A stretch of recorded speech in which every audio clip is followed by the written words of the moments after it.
எல்லாருக்கும் வணக்கம். இன்றைய தினம் இன்றைய தினம் இன்றைய தினம் தமிழ்நாடு காங்கிரஸ் கமிட்டியினுடைய முன்னாள் தலைவர்களை ஒருவரும் மிக முக்கியமான சுதந்திர போராட்ட தியாகியுமான தீரர் சத்தியமூர்த்தி அவர்களுடைய 139வது பிறந்தநாளில் மதுரை மாநகர காங்கிரஸ் கமிட்டியினுடைய தலைவர் தம்பி நல்லமணி தலைமையிலும் மாநகராட்சியினுடைய குழு தலைவர், காங்கிரஸ் கட்சியுடைய குழு தலைவர் சகோதரர் கார்த்திகேயன் அவர்களுடைய முன்னிலையிலும், ஆர்மி சகோதரர் ஜெயஹிந்த் முருகன் அவர்களுடைய முன்னிலையிலும், முன்னாள் தலைவர் ஆர்மைக்குரிய அண்ணன்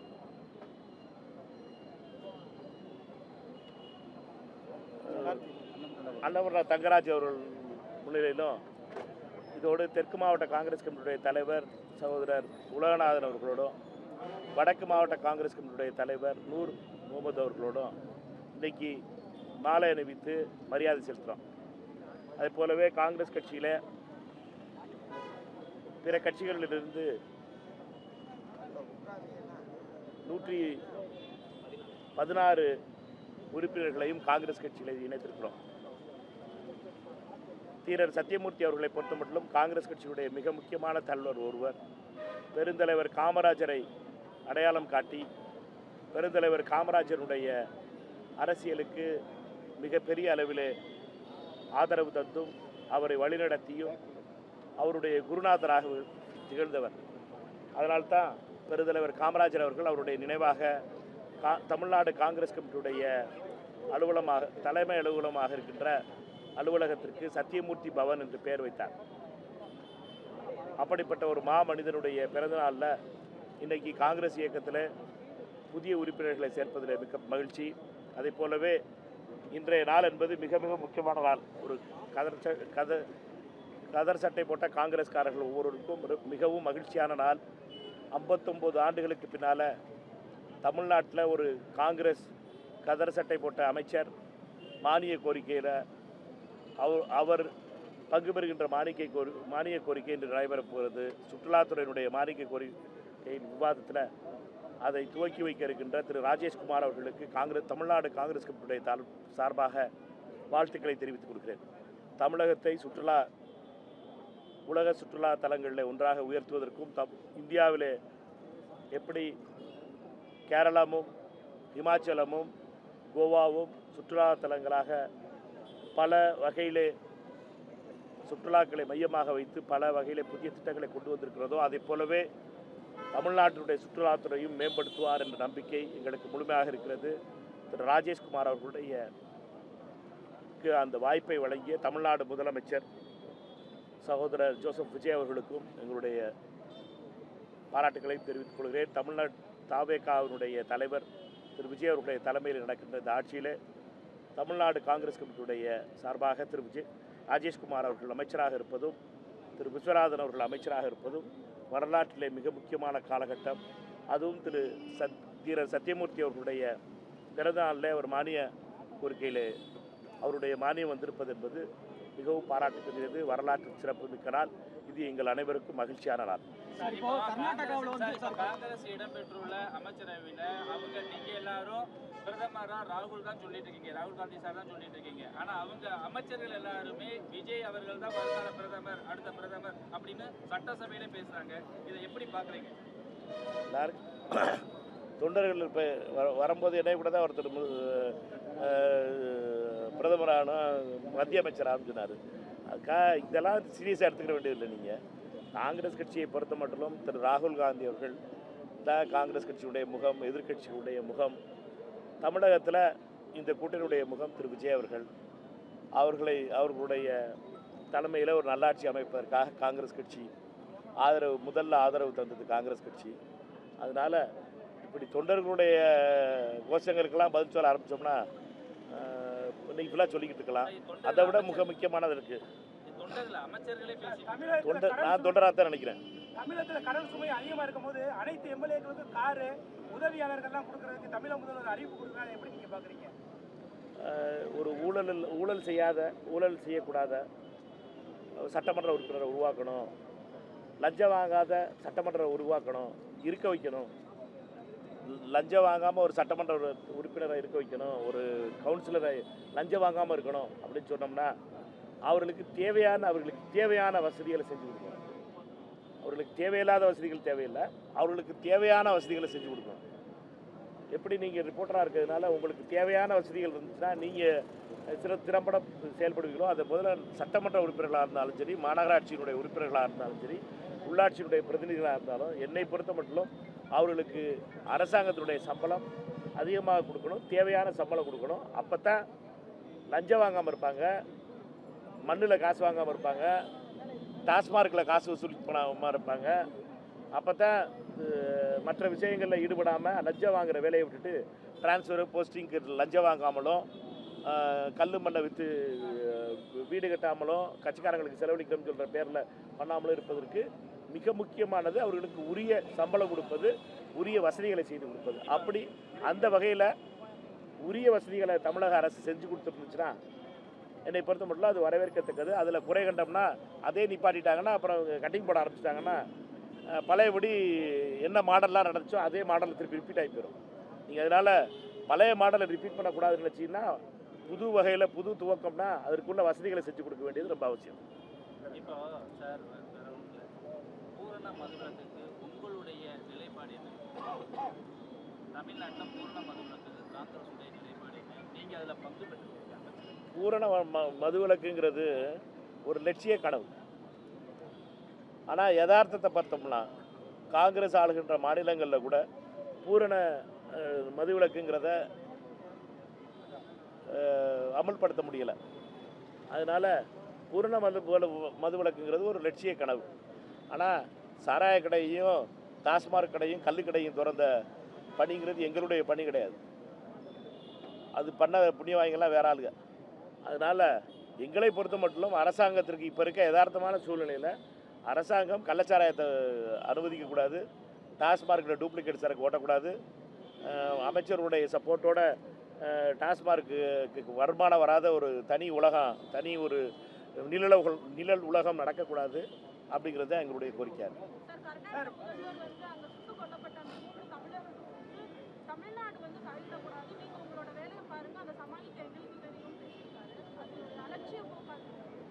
அவர்கிட்ட கேட்ட கேள்வி ரொம்ப முக்கியமானது. பத்திரிக்கையாளர் எப்போவுமே நீங்கள் பாதியத்தான் சொல்லுவீங்க, அவர்கிட்ட எப்படி பாதியத்தான் சொன்னாங்க. அவர்கிட்ட கேட்கும்போது அவர் என்ன சொன்னார், அவர்கிட்ட கேட்டது என்னன்னா பன்னீர்செல்வம் அவர்கள் கர்நாடகா தமிழ்நாடு தலையிடணும்னு சொல்லுது அப்படின்னு சொல்லி கேள்வி. அதற்கு அவர் சொன்னது என்னன்னா பன்னீர்செல்வத்தை பொறுத்த வரைக்கும் கர்நாடகத்தில் தலையிடக்கூடாது, கர்நாடக அரசு என்ன செய்யணுமோ கர்நாடக அரசு செய்யும், இதில் யாரும் தலையிடக்கூடாது, நான் எங்கள் வேலை அவங்க வேலையை எங்கே பார்க்கட்டும், நாங்கள் எங்கள் வேலையை பார்க்குற மாதிரி. இது தமிழ்நாடு அரசுக்கும் பொருந்தும். தமிழ்நாட்டு அரசினுடைய எந்த நிலையிலும் கர்நாடக அரசியல்வாதிகள் தலையிடக்கூடாது. நம்மை பொறுத்த மட்டும் அங்கு நம்ம தமிழர்களை சுட்டு கொன்றது மிகப்பெரிய கொடுமை, வன்மையாக கண்டிக்கிறோம். அந்த செஞ்ச அதிகாரிகள் மீது கிரிமினல் குற்றம் வழக்கு தொடரணும்னு சொல்கிறோம், அவர்களை டிஸ்மிஸ் செய்யணும்னு சொல்கிறோம். இந்த யாரெல்லாம் அதில் எந்த அதிகாரிகள்லாம் வனத்துறை அதிகாரிகள் ஈடுபட்டாலும் அவர்களை பதவியிலிருந்து சஸ்பெண்ட் கிடையாது, டிஸ்மிஸ் பண்ணணும்னு சொல்கிறோம். இப்போ உயிரிழந்த 3 தமிழர்களுக்கும் நிதி ஒதுக்கீடு, அவர்களுக்கு இழப்பீடு கொடுக்கணும்னு சொல்கிறோம். 15 லட்ச ரூபா கர்நாடக அரசு அறிவிச்சிருக்கு. இன்னமும் அதற்கு என்னை பொறுத்த மட்டும் கர்நாடக அரசு அதற்கு உயர்த்தி கொடுக்கணும். இதை விட்டுட்டு நீங்கள் கர்நாடக முதலமைச்சர்கிட்ட போய் பத்திரிகையாளர் நீங்கள் மைக்கை கூட்டி பன்னீர்செல்வம் சொன்னார், அதை பற்றி நீங்கள் கர்நாடக அரசை பற்றி கேட்டேன்னு சொன்னால் அவர் அதுக்கு ரியாக்ட் பண்ண கேட்டால் பன்னீர்செல்வத்துக்கு எதுவும் சொல்லக்கூடாது, கர்நாடக அரசு எங்களுடைய என்ன செய்யணுமோ செய்வோம், தமிழ்நாடு அரசு அவர்கள் என்ன செய்யணுமோ அதை அவங்க செய்யணும்னார். ஒரு ஜனநாயக பூர்வமாக, அதுவும் குறிப்பாக அரசியலமைப்புக்கு உட்பட்டு மாநில உரிமைகளுக்கு தமிழ்நாடு அரசாங்கத்தினுடைய பணிகளில் கர்நாடக அரசியல்வாதிகள் தலையிட்டாங்கனாலும் நான் இதே தான் சொல்லுவேன். Tamil Nadu government, Tamil Nadu will decide. தமிழ்நாட்டினுடைய எதிர்காலத்தை தமிழ்நாடு முடிவெடுக்கும், எந்த அரசியல்வாதிகளும் தலையிடக்கூடாது. அதே மாதிரி கர்நாடகத்தில் இருக்க அரசாங்கத்துக்கு இங்கேருந்து அட்வைஸு அறிவுரையெல்லாம் சொல்லலாம், கோரிக்கை வைக்கலாம். பட் என்னட்டா அவர்கள் முடிவெடுக்க வேண்டியது அவர்கள் மக்களால் தேர்ந்தெடுக்கப்பட்ட அரசு. அவர்கள் தவறு செய்திருந்தால் அதற்கு அவர்களுக்கு அவரோட கோரிக்கை வைக்க வேண்டியது நம்முடைய கடமை, அவர்களை திருத்த வேண்டியது நம்முடைய கடமை. அதற்கு கோரிக்கை வைப்போம். மேகதாது விவகாரத்தில் தமிழக காங்கிரஸ் கமிட்டி வந்து போதிய அழுத்தம் கொடுக்கப்படலைன்னு ஒரு குற்றச்சாட்டு இருக்கே சார். யாரு குற்றச்சாட்டு சொன்னா? எதிர்க்கட்சிகள் சொல்றாங்க. எந்த எதிர்க்கட்சி சொன்னா? சார் என்ன இருந்தாலும் யாருமே சொல்ல மாட்டாங்க. காங்கிரஸ் கட்சி தான் தெளிவா இருக்கு. நீங்க கரெக்டா பேப்பர் படிச்சிருக்கீங்கன்னு நினைக்கல. காங்கிரஸ் கட்சி செயற்குழு கூட்டத்தில் ரொம்ப தெளிவாக சொல்லியிருக்கோம். மேகதாதுவை கட்ட விட மாட்டோம், ஒரு செங்கலை வைக்க விட மாட்டோம். நாங்கள் முடிவெடுத்து நாங்கள் சொல்லியிருக்கிறது மேகதாதுவுக்கு ஒரு செங்கலை வைக்க விட மாட்டோம் தமிழ்நாடு காங்கிரஸ் கமிட்டி. ஏனென்றால் இந்த மேகதாது திட்டம்ங்கிறது ஒரு விளம்பர திட்டம். இது வேணும்னே பாஜக அவனுடைய எடியூரப்பாவும் டிகே சிவகுமாரும் போடுற ட்ராமா, பொம்மையும் குமாரசாமியும் போடுற ட்ராமா. அது நடக்க விட மாட்டோம்.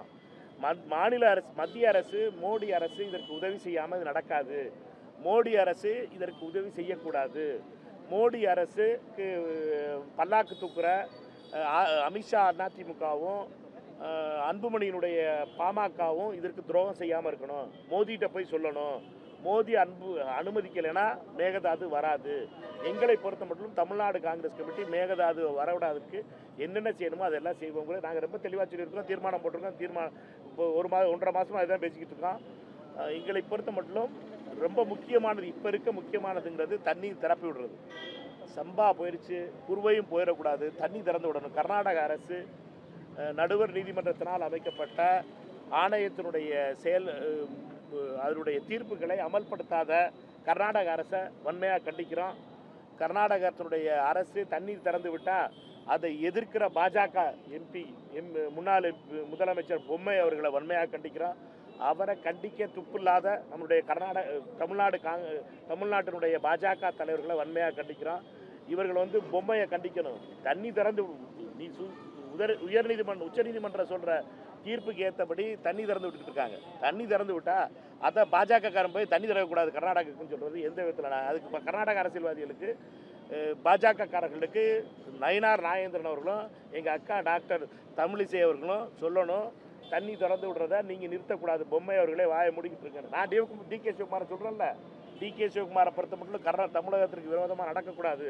தமிழகத்துக்கு தண்ணி திறந்து விட்ட டிகே சிவகுமார், ராமலிங்க ரெட்டி இந்த நம்ம ஃபாரஸ்ட் ஆஃபீஸர்ஸ் மீது நடவடிக்கை எடுக்கணும், அவர்களை டிஸ்மிஸ் பண்ணணும், அவர்கள் மீது கிரிமினல் வழக்கு தொடரணும், கொலை குற்றம் அவர்கள் மேலே சுமத்தி அவர்கள் மீது கடுமையான சட்டங்கள் பிரிவுகள் மீது அவர்கள் மீது வழக்கு தொடரப்படணும் நான் சொல்கிறேன். அது மாதிரி அக்கா தமிழிசை அவர்களோ அண்ணன் நயினார் நாகேந்திரன் அவர்களோ சொல்ல தைரியம் இருக்கா, இல்லை சொல்ல பயப்படுறாங்களா? தமிழ்நாட்டில் நிறைய இளைஞர்களுக்கு வேலை வாய்ப்பு இல்லாமல் இருக்கிறாங்க. இப்போ தமிழக சட்டமன்றத்தில் என்ன சொல்லியிருக்கிறாங்கன்னா, அதாவது வட மாநில தொழிலாளர்களுக்கு டெண்டர், அதை நடத்துனர் ஓட்டுநர்களுக்கு வடமாநிலத்தவர்களுக்கு டெண்டர் விட்டுருக்குறாங்க. அதை நீங்கள் எப்படி பார்க்குறீங்க? குழப்பிக்க கூடாது. நம்ம இந்தியா ஒரு ஒற்றுமையாக ஒரு யூனியன் ஆஃப் ஸ்டேட்ஸ். இங்கே யார் எங்கே வேலை பார்க்கணுங்கிறது, யாருக்கு எங்கே வாய்ப்பு கிடைக்கிறதுங்கிறதும் அவர்களுடைய தேடுதலை பொறுத்து இருக்குது. தமிழ்நாட்டினுடைய இளைஞர்கள் இந்தியா முழுவதும் டெல்லியிலையும் வேலை பார்க்குறாங்க, பெங்களூர்லேயும் வேலை பார்க்குறாங்க, மும்பையிலையும் வேலை பார்க்குறாங்க, மற்ற மாநிலங்கள்லையும் வேலை பார்க்குறாங்க. அது மாதிரி தமிழ்நாடு இளைஞர்கள் மட்டும் மற்ற இடத்துல வேலை பார்க்கணும், ஆனால் இங்கே வர்றவன் மற்றவன் வரக்கூடாது அப்படின்னு சொல்கிறது நியாயம் இல்லாதது. நம்முடைய இளைஞர்கள் தயாராக இருந்தாருன்னா அவர்களுக்கு முன்னுரிமை கொடுக்கணுங்கிறது ரொம்ப முக்கியமானது. நம்முடைய இளைஞர்கள் வேலை பார்க்க ரெடியாக இருந்தாங்கன்னா அவங்களுக்கு முன்னுரிமை கொடுக்க வேண்டியது ரொம்ப முக்கியமானது மாநில அரசினுடைய சார்பாக. ஆனால் மற்ற இடத்துல இருந்து வேலை பார்க்கவே வரக்கூடாது அப்படின்னு சொன்னீங்கன்னா இங்கே பார்க்குறதுக்கு வேலை ஆள் ரெடியாக இருந்தால் நான் பரவாயில்ல, இங்கே வேலை பார்க்க ஆள் இல்லையே. நீங்கள் பிரச்சனை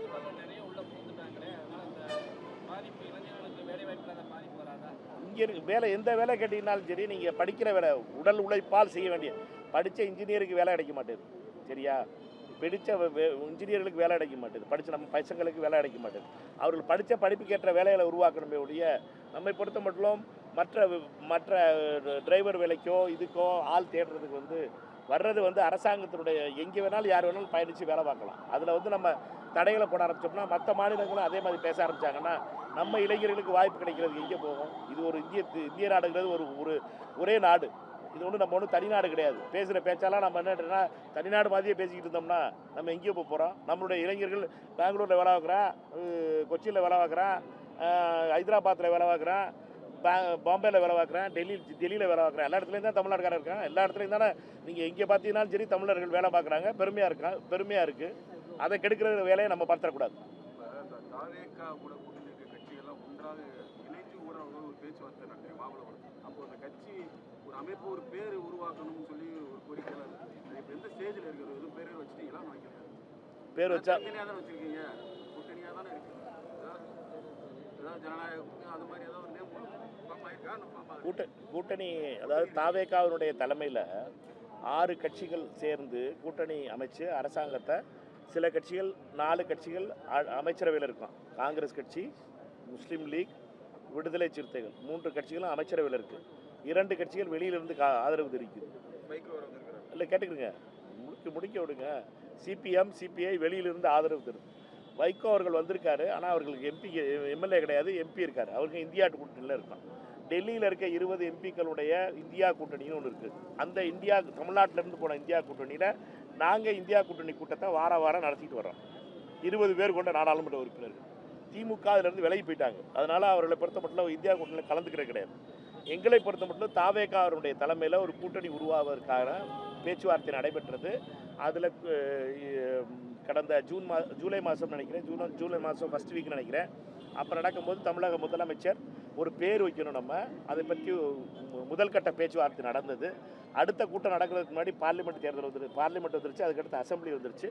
இந்த கூட்டத்தொடர் முடிந்ததுக்கப்புறம் இதை பற்றி பேசுவோம்னு நினைக்கிறேன். ஆனால் இந்த கூட்டணிக்கு ஒரு பெயர் கொடுத்து ஒரு ஸ்ட்ரக்சர் கொடுக்கணும் அப்படிங்கிறதுல தமிழக முதலமைச்சர் திரு விஜய் அவர்கள் மிகவும் ரொம்ப சின்சியராக இருக்கார். அவரை பொறுத்த மட்டும் இந்த கூட்டணியை பலமாக்கணும், இந்த கூட்டணிக்கான அந்த ஃபோரத்தை உருவாக்கணும். நம்ம பொறுத்த மட்டும் இது நீண்ட நாளாக இந்த கோஆர்டினேஷனை நம்ம உருவாக்கணுங்கிறதுல அவர் ரொம்ப ஜெனுவினாக இருக்கார். செஷனுக்கு அப்புறம் பண்ணுவாங்க. இந்த நிகழ்ச்சிக்கான மின் இணைப்பு எடுக்கும் போது சட்டவிரோதமாக எடுத்தான்னு சொல்லி அதில் அந்த மைக் செட் அவர் ஊழியர் வந்து காயப்படுத்திருக்காரு சார். இல்லை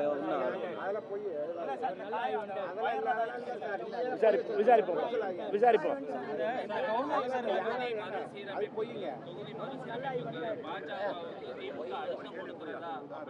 என்னென்ன தொகுதி மறுசீரமைப்புக்கு திமுகவுக்கு பாஜக அழுத்தம் கொடுக்கறதா ஒரு பேச்சு நடக்குது.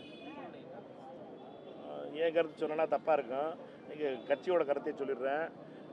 எங்களை பொறுத்த மட்டும் இந்த தொகுதி மறுவரை டீலிமிட்டேஷனில் எந்த கட்சியெல்லாம் ஏப்ரல் 16ஆம் தேதி எதிர்த்து வாக்கு போட்டாங்களோ அந்த கட்சியெல்லாம் அதே நிலை தொடர்வார்கள் தமிழ்நாட்டில் இருந்து நம்புகிறோம்.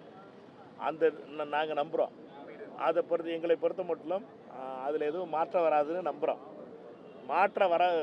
மாற்றம் வருமா வராதாங்கிறது தேர்தல் கூட்டணி கூட்டத்தொடர் கூட்டும் போது தான் தெரியும். அதுக்கப்புறம் நம்ம பேசுவோம் அதை பற்றி.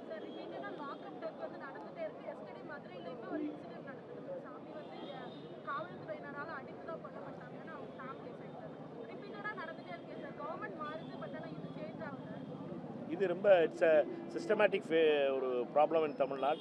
போலீஸிங்கில் வந்து பிரிட்டிஷ்காரர்களுடைய அந்த ஸ்டைலை வந்து நம்ம வந்து மாற்ற வேண்டியது காலகட்டத்தில் இருக்கோம்.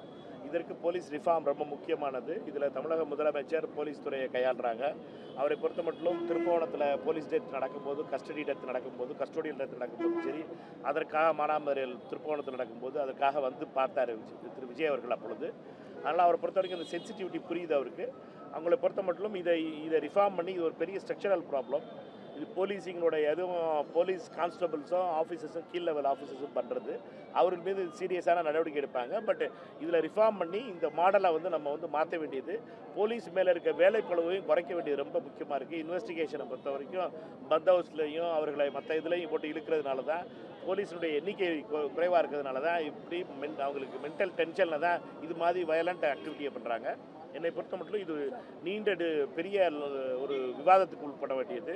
போலீஸ் லாக்அப் மரணங்கள் என்பது தமிழ்நாட்டில் நடப்பது என்பது இல்லாமல் செய்ய வேண்டிய நாள் மிக விரைவில் வரணும். அதற்கான முயற்சியை தமிழக முதலமைச்சர் எடுக்கணும். நம்ம எல்லாரும் சேர்ந்து காவல்துறைக்கும் அதற்குள்ள ஃபெசிலிட்டிஸை காவல்துறைக்கு நம்ம ப்ரொவைட் பண்ணணும்.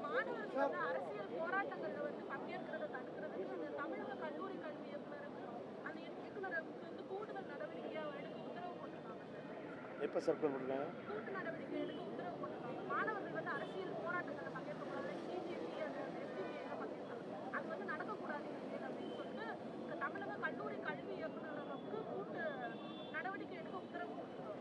யார் போட்டிருக்கா? என்ன சர்க்குலரா? Central government போட்டிருக்காங்களா? அது பாஜகவை பொறுத்த வரைக்கும் இந்தியா முழுசும் மாணவர்களுடைய அதிகாரங்களை குறைப்பதற்காகவும் போராட்டத்தினால பயந்து போயிருக்க அமித்ஷாவும் மோடியும் மாணவர்களுடைய போராட்டத்தினால பயந்து போயிருக்காங்க.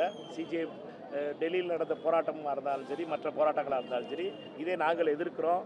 மாணவர்களுடைய உரிமை என்பது போராடுவதற்கு உரிமை, அரசியல் உரிமை அவர்களுக்கு இருக்குது.